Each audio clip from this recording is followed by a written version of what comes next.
नमस्कार दोस्तों, स्वागत है आपका हमारे चैनल पर। फ्रेंड्स, आपके सपोर्ट की हमें बहुत ज़रूरत है, तो प्लीज़ सपोर्ट कीजिए। चैनल पर पहली बार आए हैं तो सब्सक्राइब कर दीजिए और कहानी अच्छी लगे तो कमेंट में लिखकर ज़रूर बताएं। कुछ हमारी गलतियां हैं तो वो भी प्लीज़ बताएं। शेयर कीजिए दोस्तों के साथ। यू शुड नो पर आप सुनने जा रहे हैं मोटिवेशनल स्टोरी। तो चलिए शुरू करते हैं।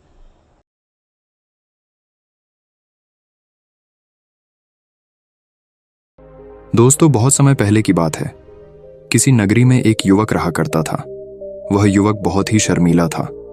वह इतना शर्मीला था कि जब भी उसके सामने कोई नया व्यक्ति आ खड़ा होता तो वह उससे बात तक नहीं करता था।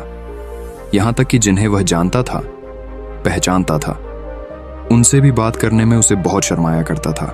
वह उनसे भी ठीक से बात नहीं कर पाता था और अपनी इस समस्या के कारण वह खुद ही बहुत परेशान रहता था, क्योंकि वह अपने जीवन में कुछ कर ही नहीं पा रहा था। धीरे धीरे समय बीतता गया और समय बीतने के साथ साथ उस युवक की शर्माने की आदत भी बढ़ती चली गई, जिसके कारण वह अत्यधिक निराश रहने लगा, परेशान रहने लगा, चिंतित रहने लगा। उसे यह समझ नहीं आ रहा था कि वह अपनी इस समस्या से किस तरह से छुटकारा पाए। उसके घर वाले भी अब उसकी इस समस्या को लेकर बहुत चिंतित रहने लगे थे। वे सोचते थे, इसका क्या होगा, ये अपने जीवन में कुछ कर पाएगा भी या नहीं। जब भी वह कहीं पर काम के लिए जाता तो लोग उसके इस सीधेपन का फायदा उठाते, उसे परेशान करते। वह कुछ ज्यादा कह नहीं पाता था, जिसके कारण उसे कोई कुछ भी कह देता और वहां से चला जाता है। इन्हीं सब कारणों की वजह से उसका मन कहीं भी किसी भी काम में नहीं लगता। वह हर काम को कुछ ही दिनों में छोड़ दिया करता। उसके मन में बहुत कुछ चल रहा था। उसके मन में विचारों के तूफान उठ रहे थे। वह सबसे बहुत कुछ कहना चाहता था, लेकिन अपनी इस आदत के कारण वह किसी से कुछ नहीं कह पा रहा था। वह अंदर ही अंदर घुटता जा रहा था। सारे विचार, सारी बातें उसके मन में ही दबी पड़ी थीं। लेकिन कभी भी वह किसी से भी अपने मन की बात नहीं बताता था। जब छोटा सा बच्चा था तब उसे लोग बहुत पसंद करते थे। उसकी इस आदत को भी लोग सराहते थे।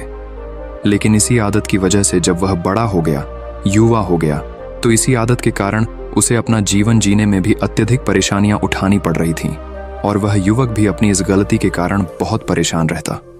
अपनी इस एक आदत से छुटकारा पाना चाहता था।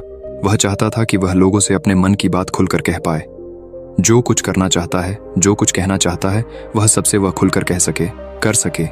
लेकिन जब भी कोई दूसरा उसके सामने आता तो उसकी जुबान मानो खुलती ही नहीं। यहाँ तक कि वह अपने माता पिता के सामने भी ठीक से बात नहीं कर पाता था। केवल उसके कुछ मित्र थे जिनसे वह अपने मन की बात कर पाता था। जब भी वह किसी बात का जवाब देता तो लोग उसकी हंसी उड़ाते थे, उसका मजाक बनाते। लोग कहते हैं कि आज तो तेरे मुंह में भी जबान आ गई है।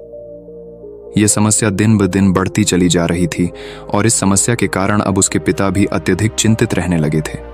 वह चाहते थे कि उनका बेटा भी दूसरों के सामने अपने मन की बात रख सके।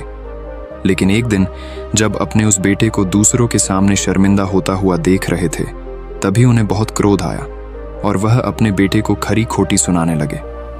उन्होंने उसे इतना डांट दिया कि वह युवा लड़का अत्यधिक क्रोधित हो गया और वहां से बिना कुछ कहे वहां से चला गया। शाम हो चुकी थी और अब तक उनका बेटा घर नहीं लौटा था। माता और पिता दोनों बड़े ही चिंतित थे। वे अपने बेटे को वापस घर पर देखना चाहते थे, लेकिन युवा लड़का तो भागते भागते पहाड़ की चोटी पर जा पहुंचा था। वह वहां से नीचे की ओर झांक रहा था और ईश्वर से कह रहा था, हे भगवान, आपने मुझे ऐसा क्यों बनाया? लोग मेरा मजाक उड़ाते हैं, लोग मेरी हंसी उड़ाते हैं। जब मैं इस दुनिया में अपने मन की बात रख ही नहीं सकता, मैं किसी से कुछ कह ही नहीं सकता, तो फिर मैं इस जीवन को जी कर क्या करूंगा? जब भी मैं किसी से कुछ कहने की कोशिश करता हूं तो लोग मेरा मजाक बनाते हैं, मेरी हंसी उड़ाते हैं, यहाँ तक कि वह मुझसे कुछ भी कहकर चले जाते हैं और मैं उनका जवाब नहीं दे पाता। ऐसा जीवन जीकर मुझे क्या मिलेगा? इसलिए मैं तेरे पास आ रहा हूँ। इतना कहकर जैसे ही वह युवक कूदने की तैयारी कर रहा था कि तभी पीछे से आवाज सुनाई पड़ी, बेटा, जान देना तो बहुत आसान है, लेकिन इस जान को तुम वापस नहीं पा सकोगे। जैसे ही ये आवाज उसके कानों में पड़ी, वह पीछे मुड़कर देखने लगा। उसने जैसे ही पीछे मुड़कर देखा, उसने पाया कि एक बौद्ध भिक्षु उसके पीछे खड़े हैं। उन्हें देखकर वह डर सा गया और अपने कदम पीछे खींच लिए और चुपचाप वहां पर खड़ा हो गया। अपनी आदत के कारण वह उनसे कुछ कह नहीं पा रहा था। तभी बौद्ध भिक्षु उस युवक से कहते हैं, बेटा क्या बात है, आखिर तुम यहाँ पर क्या कर रहे हो और तुम अपने इस जीवन को क्यों समाप्त करना चाहते हो? ये अनमोल जीवन बहुत कम लोगों को नसीब होता है और तुम्हें यह जीवन व्यर्थ लगता है। इस पर वह युवक कहता है, नहीं नहीं, कुछ नहीं, मैं तो बस यहाँ पर खड़ा होकर देख रहा था। तभी बौद्ध भिक्षु उस युवक से कहते हैं, बेटा मैं जानता हूं कि तुम यहाँ पर क्या करने आए थे, तुम मुझसे कुछ नहीं छुपा सकते, लेकिन मैं चाहता हूं कि तुम अपनी समस्या मुझसे खुद बताओ, तभी मैं उसका समाधान तुम्हें बता पाऊंगा। यदि तुम चाहते हो कि कोई तुम्हारी मदद करे तो उसके लिए पहले तुम्हें ही आगे बढ़ना होगा। यदि तुम चाहते हो कि मैं तुम्हारी समस्या का समाधान करूं तो तुम्हें मुझे अपनी समस्या बतानी होगी, वरना मैं कुछ नहीं कर सकूंगा। उन बौद्ध भिक्षुओं की यह बात सुनकर वह युवक कहता है, नहीं नहीं, मैं ठीक हूं, मैं सच कह रहा हूं। उस युवक की यह बात सुनकर बौद्ध भिक्षु उस युवक से कहते हैं, ठीक है बेटा, यदि तुम नहीं चाहते कि मैं तुम्हारी मदद करूं तो कोई बात नहीं, मैं तुम्हारी बात पर विश्वास कर लेता हूं, लेकिन तुम्हें भी मेरी एक बात पर विश्वास करना चाहिए कि मैं तुम्हारी मदद के लिए ही यहाँ पर आया हूँ। तुम चाहो तो तुम अपनी समस्या मुझे बता सकते हो और मैं तुम्हारी इस समस्या का समाधान भी अवश्य करूंगा। इसका जवाब देते हुए युवक उन बौद्ध भिक्षु से कहता है, नहीं नहीं, मैं ठीक हूं, आप जाइए। इस पर वह बौद्ध भिक्षु उस युवक से कहते हैं, ठीक है बेटा, यदि तुम चाहते हो कि मैं यहां से चला जाऊं तो मैं यहां से चला जाता हूं, लेकिन मेरी एक बात याद रखना, मेरे जाने के बाद मैं तुम्हारी कोई मदद नहीं कर पाऊंगा और हो सकता है कि तुम्हारी मदद के लिए कोई और आगे भी ना आए। इतना कहकर बौद्ध भिक्षु पीछे की ओर मुड़े और अपने मार्ग में आगे बढ़ने लगे। वो युवक वहीं पर खड़ा होकर ये सब देख रहा था। जैसे ही वह कुछ दूर पहुंचे तभी उस युवक ने जोर से आवाज लगाई, गुरुदेव, मेरी समस्या बहुत बड़ी है, क्या आप उसका समाधान कर सकेंगे? क्या आप मुझे उसका समाधान दे सकेंगे? यह सुनकर बौद्ध भिक्षु वहीं पर खड़े हो गए और पीछे मुड़कर उन्होंने उस युवक की बात का जवाब देते हुए कहा, बेटा, इस दुनिया में कोई भी ऐसी समस्या नहीं है जिसका कोई समाधान ना हो। यदि तुम मुझे अपनी समस्या बताओगे तो मैं उसका समाधान अवश्य करूंगा। तभी वह युवक उन बौद्ध भिक्षु से अपनी समस्या बताते हुए कहता है, गुरुवर, मेरी एक बहुत बड़ी समस्या है कि मैं शर्मीला हूं, जिसके कारण मैं किसी से कोई बात नहीं कर पाता, यहां तक कि मैं अपने मन की बात भी किसी को नहीं बता पाता। जब भी मैं किसी से बात करने की कोशिश करता हूं तो लोग मेरा मजाक उड़ाते हैं, मेरी हंसी उड़ाते हैं। जब भी मुझे कोई खरी खोटी सुनाता है, उलटी सीधी बातें करता है तो मैं उनका जवाब नहीं दे पाता। मैं लोगों की तरह चालाक बनना चाहता हूँ, लोगों की तरह बातों का जवाब देना चाहता हूँ, अपने मन की बात करना चाहता हूँ।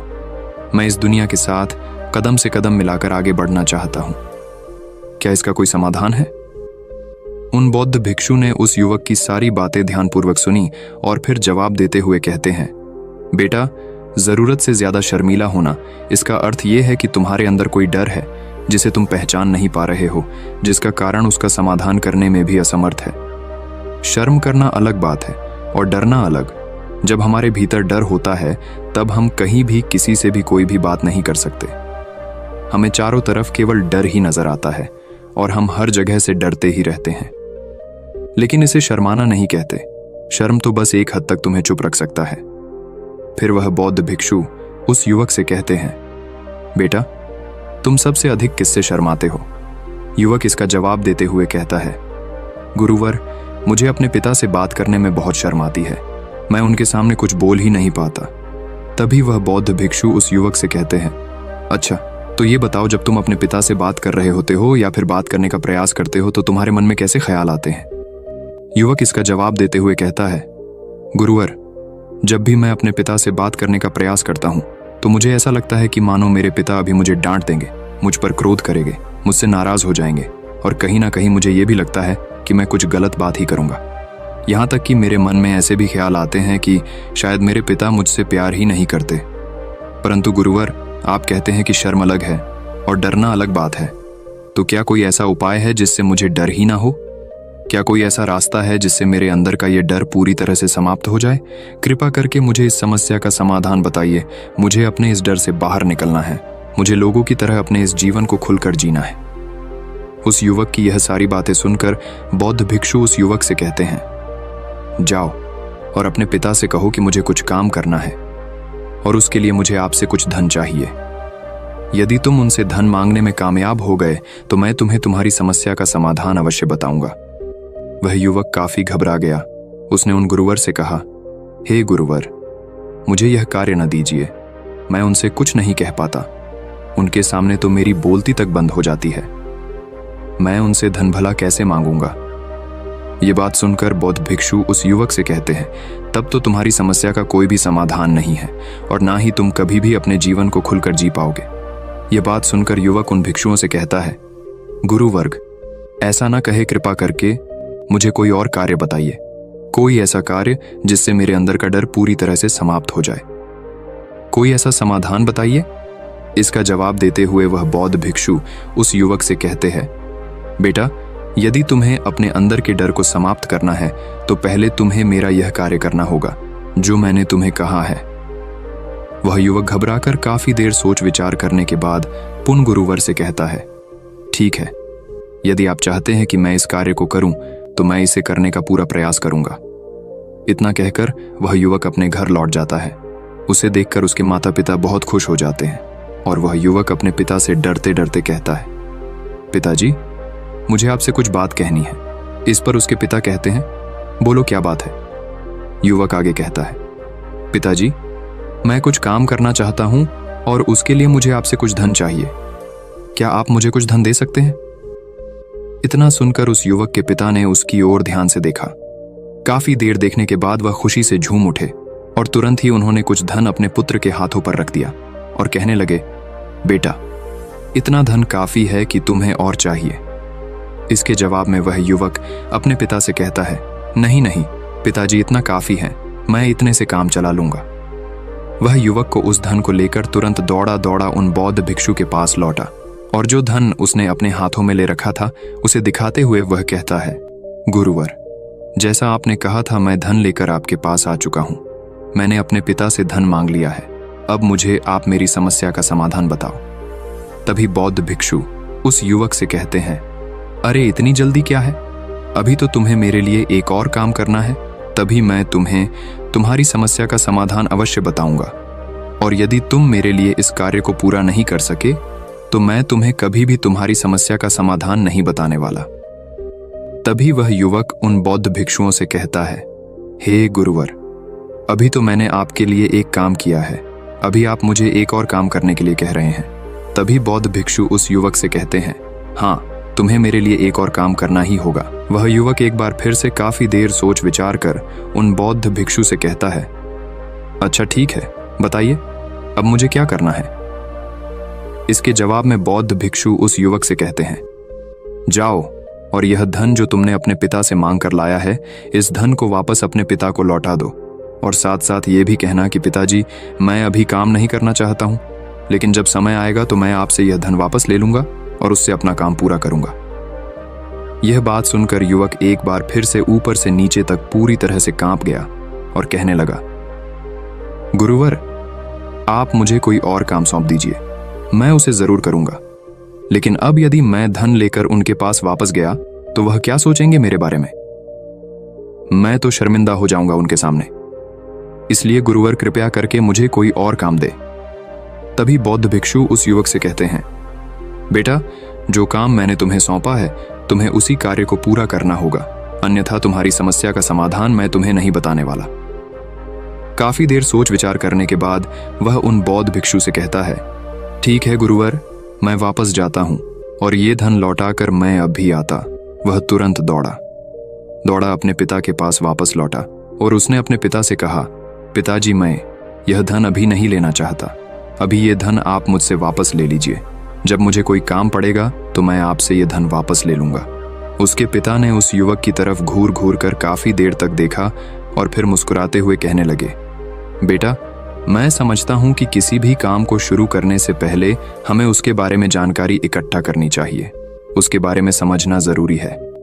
कब, क्या, कैसे और कब तक करना है, इसके बारे में भी हमें जानकारी लेनी जरूरी है। कोई भी काम ऐसे ही नहीं शुरू किया जा सकता, उसमें हम नहीं होंगे या फिर नहीं, इसका भी अनुमान हमें लगाना पड़ता है। और जब हम इन सभी के बारे में सही जानकारी प्राप्त कर लेते हैं तभी हमें धन लगाना चाहिए। मुझे बहुत खुशी है कि तुमने ये सही निर्णय लिया है। जब तुम्हें यह समझ में आ जाए कि जो कार्य तुम करने जा रहे हो वह तुम्हारे लिए उचित है, तब तुम चाहो तो मैं तुम्हें यह धन वापस लौटा दूंगा। युवक अपने पिता से यह सारी बातें सुनकर मन ही मन बहुत प्रसन्न था। उसने ये तो उम्मीद तक नहीं की थी कि उसके पिता हंसकर उसे इस तरह से सारी बातें समझाएंगे। वह मन ही मन ये सोच ही रहा था कि तभी उसके पिताजी उसके और करीब आए और अपनी उस युवा बेटे को गले से लगा लिया। जैसे ही उसके पिता ने उस युवक को गले से लगाया, उसको बहुत अच्छा महसूस हुआ। उसका आत्मविश्वास, उसका हौसला और बढ़ता गया। उसके बाद युवक वापस पुन गुरुवर के पास लौटा और कहने लगा, गुरुवर, जैसा आपने कहा था मैंने बिल्कुल वैसा ही किया है। मैंने धन अपने पिता को वापस कर दिया है। अब तो कृपया करके मुझे मेरी समस्या का समाधान बता दीजिए। तभी बौद्ध भिक्षु उस युवक की तरफ देखकर मुस्कुराते हैं और इस युवक से कहते हैं, बेटा इतनी जल्दी क्या है, अभी तो तुम्हें मेरे लिए एक और काम करना ही पड़ेगा। वह युवक कहता है, महाराज, आप आखिर मुझसे बार बार इस तरह से काम क्यों करवा रहे हैं? क्या आपके पास मेरी समस्या का कोई समाधान नहीं है?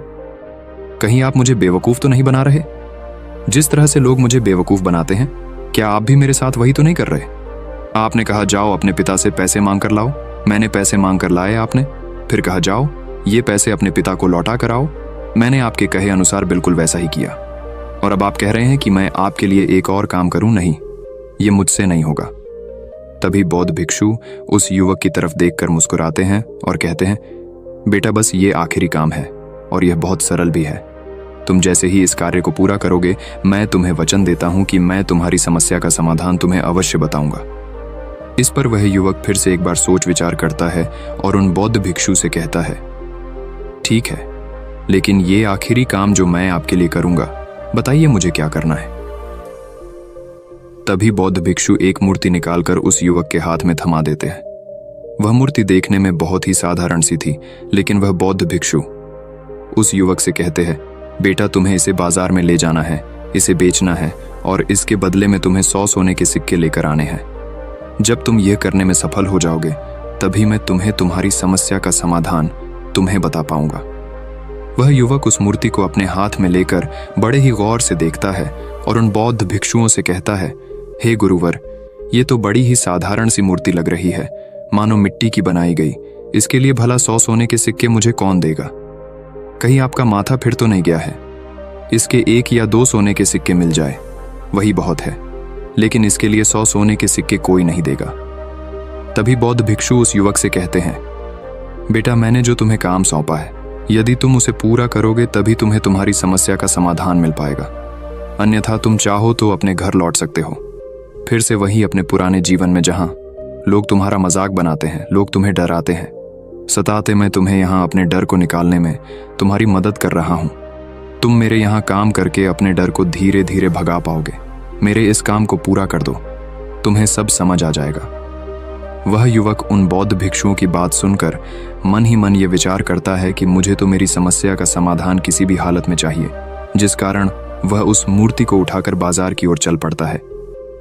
बाजार पहुंचकर वो एक जगह चुपचाप उस मूर्ति को लेकर खड़ा हो जाता है और इंतजार करने लगता है कि कोई आएगा और उसे उस मूर्ति के बारे में पूछेगा, और तब वह उस मूर्ति के लिए 100 सोने के सिक्के की मांग करेगा। देखते ही देखते काफी समय बीत गया, लेकिन अभी तक उसके पास कोई भी व्यक्ति नहीं आया था। उसने आसपास देखा तो लोग चिल्ला चिल्ला कर अपने सामानों को बेच रहे थे, जोर जोर से आवाज लगा रहे थे। उसने भी सोचा, यदि मुझे अपनी इस मूर्ति को बेचना है तो मुझे भी जोर जोर से आवाज लगानी होगी।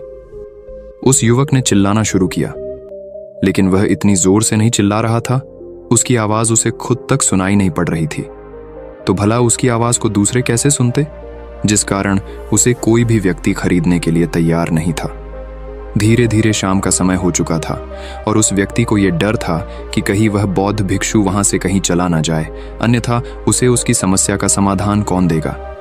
ये सोचकर उसने जोर जोर से आवाज लगानी शुरू की कि 100 सोने के सिक्के में यह मूर्ति ले लो। उसकी आवाज सुनकर लोग उसके पास आने लगे और उससे यह सवाल करने लगे, इस मूर्ति में ऐसा क्या है जो तुम इसके लिए 100 सोने के सिक्कों की मांग रहे हो? इसके अंदर ऐसा कुछ तो खास होगा ही। युवक काफी देर सोच विचार कर उस युवक से कहता है, नहीं नहीं, मुझे कुछ नहीं पता, मैं तो बस ये मूर्ति यहां पर बेचने आया हूं। तभी उसमें से एक युवक उस युवक से कहता है, अगर ऐसी बात है तो इस मूर्ति को कोई नहीं खरीदने वाला। आखिर इस मूर्ति में ऐसा क्या खास है जिसके लिए तुम सोने के सिक्के की मांग कर रहे हो? ये तो तुम्हें बताना ही पड़ेगा। धीरे धीरे कई लोग उसके पास आए और सभी ने बस एक ही सवाल किया, आखिर इस मूर्ति में ऐसा क्या खास है, ऐसी क्या बात है जिसके लिए तुम सोने के सिक्के की मांग कर रहे?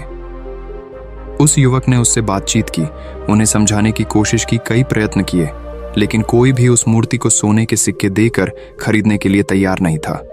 वह निराश हो गया, उसे कुछ समझ नहीं आ रहा था कि वह क्या करे। तभी बाजार में उसने देखा कि कुछ लोग अपने सामानों की खासियत बता रहे हैं, उसे बेचने के लिए उसकी खास खास बातों के बारे में लोगों को समझा रहे हैं।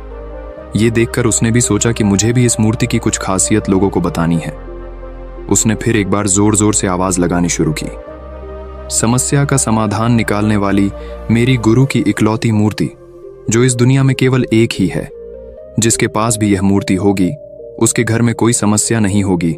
यह मूर्ति उस समस्या का समाधान तुम्हें अवश्य बताएगी। ये सुनकर लोग उसके पास पहुंचने लगे और उसे ये सवाल करने लगे, क्या सच में यह मूर्ति जिसके पास होगी उसके पास कोई समस्या नहीं होगी? क्या सच में यह सभी समस्याओं का समाधान करती है? उसका जवाब देते हुए युवक कहता है, हाँ, सभी समस्याओं का समाधान कर देती है। यदि आप इस मूर्ति को ले जाते हैं, आपके घर में कोई भी समस्या होगी तो उसका समाधान यह आपको अवश्य बताएगी। चाहे कोई भी समस्या हो, कैसी भी समस्या हो, कैसी भी परिस्थिति हो, आपको इसका समाधान अवश्य मिलेगा। इतना सुनने के बाद अब वही एक मूर्ति सबको चाहिए थी, उस मूर्ति के दाम लगाने लगे। कोई उसे 200 सोने के सिक्के, तो कोई 400, कोई 6, 7, तो कोई 1000 सोने के सिक्के देने के लिए तैयार था। उस मूर्ति की कीमत लगातार बढ़ती जा रही थी। जैसे जैसे लोगों को पता चलता जा रहा था कि यह मूर्ति लोगों की समस्या का समाधान करती है, लोग उसे किसी भी कीमत पर खरीदने के लिए तैयार हो गए थे। अब वह युवक भी आत्मविश्वास के साथ और जोर से चिल्ला रहा था, लोगों को उस मूर्ति के बारे में समझा रहा था, बता रहा था। अब उसके मन में कोई डर नहीं था। वह लोगों को उस मूर्ति के बारे में पूरे आत्मविश्वास के साथ बिना घबराए उस मूर्ति की खासियत बताने में लगा हुआ था, जिसके कारण लोग उस पर भरोसा कर रहे थे और वह भरोसा लोगों की नजरों में नजर भी आ रहा था। जैसे जैसे अंधेरा होता गया, लेकिन लोगों की भीड़ मानो कम होने का नाम ही नहीं ले रही थी। लोग उस मूर्ति को खरीदना चाहते थे। उस युवक ने जोर से आवाज लगाई कि मुझे क्षमा करे, यह मेरे गुरु की मूर्ति है और मैं इसे बेचना नहीं चाहता। इतना कहकर वह युवक उस मूर्ति को लेकर वापस खाली हाथ लौट आया और उन गुरुवर के पास पहुंचा और उन गुरुवार से कहने लगा, हे गुरुदेव, आपका बहुत बहुत धन्यवाद। इस मूर्ति ने मेरी समस्या का समाधान कर दिया। मुझे समझ में आ गया कि मेरी क्या समस्या थी। हालांकि मैं इसे बेचकर सोने के सिक्के तो आपके लिए नहीं ला पाया, लेकिन मुझे मेरी समस्या का समाधान अवश्य मिल गया। आपका बहुत बहुत धन्यवाद। इस बात को सुनकर बौद्ध भिक्षु उस युवक से कहते हैं, बेटा, मैंने तुम्हारी समस्या का समाधान नहीं किया है, तुमने तो खुद ही अपनी समस्या का समाधान किया। अपनी समस्या तुमने खुद ही सुलझा ली है।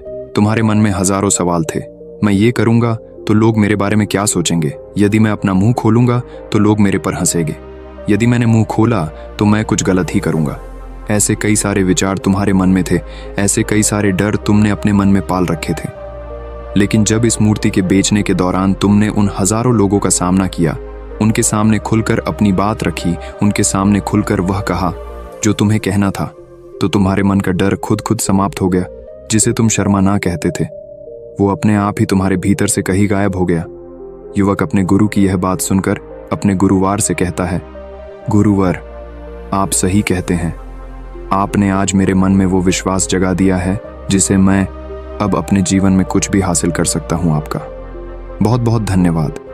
डर को धीरे धीरे खत्म करने से ना ही आपको शर्म आएगी और ना ही डर लगेगा, और जब आपके भीतर का डर हमेशा के लिए समाप्त हो जाएगा तो आप अपने जीवन में जो भी कुछ करना चाहते हैं, जो भी कुछ पाना चाहते हैं, उसका रास्ता आपके लिए पूरी तरह से साफ हो जाएगा और आप अपने मार्ग पर तेजी से आगे की ओर बढ़ने में सक्षम भी हो जाएंगे। इसलिए लोग क्या कहते हैं, क्या कहेंगे, ये सब छोड़ दीजिए और खुद पर विश्वास कीजिए, क्योंकि आप ही हैं जो अपने इस डर का सामना कर सकते हैं। दोस्तों, सच्ची श्रद्धा से कमेंट में नमो बुद्धाय जरूर लिखिएगा। इस वीडियो को लाइक करें तथा अपने दोस्तों के साथ शेयर करें और हमें सब्सक्राइब करना ना भूलें।